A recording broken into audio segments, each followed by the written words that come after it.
with something like this. Okay, we start right from scratch, so new file, and of course I put on the screencast keys so you can see something what I'm doing and you can easier repeat it. So now you see here what I'm typing. So first we add, you can add whatever you want, in my case add a cube.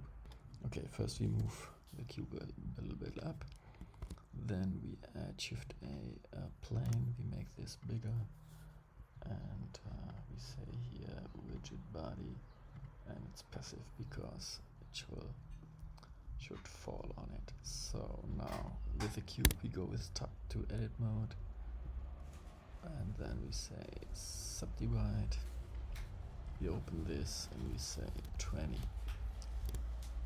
So now what you need is, if you open your preferences, you need the cell fracture add-on, so make sure this is clicked.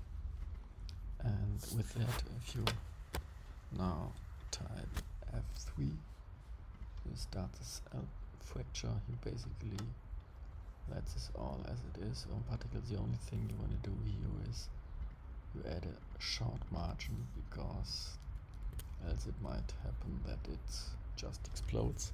So we make a mini margin in here and then tap OK, and you see it's building the fracture. Perfect.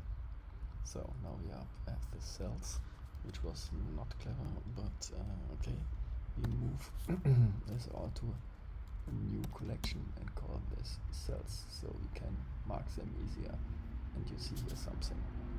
Okay, if you now start the animation, you see nothing happens. That's because they don't have rigid bodies. So we just mark one of them, and then we go to rigid body, dynamic. This is perfect. And then, because we want to have this to all, we say here select objects. Now we have every object selected which is in this folder here, and we say object rigid body, and then we say copy from active. If you now press tab, you see breaks down perfectly. This is our original cube, you don't need it, so we just hide it. So it falls down perfectly. This is what we want. But as you saw, we had the ball. We want to have a ball exploding this, so we add a UV sphere. We move it a bit up and we move it a bit to the side. And we of course give this a rigid body too. And now we tap I to hit a location frame and add, let's say 8, and we move it to the left, GY. And of course it only works if you tap here animated, because it's now not a physics simulation. Hit I again, and then one step forward we say we back on the 8, frame 8, we also say animated and I, and on the next step 9 we don't want to animate anymore, so we let the physics run. So now what happens if you start it? Looks not good. Why does it not look good? Because this rigid body here has 1 kilogram, and this also, so it's far too light, so it's not heavy enough. Give him 50, start again, and you see breaks nice but not enough. It's not fast enough, so we push the location a bit more to the left. Of course this makes it quicker, and of course we have to push the other keyframe also to the left, because we want to put on then the rigid body simulation. You see now it looks better, but the box is falling before it hits it.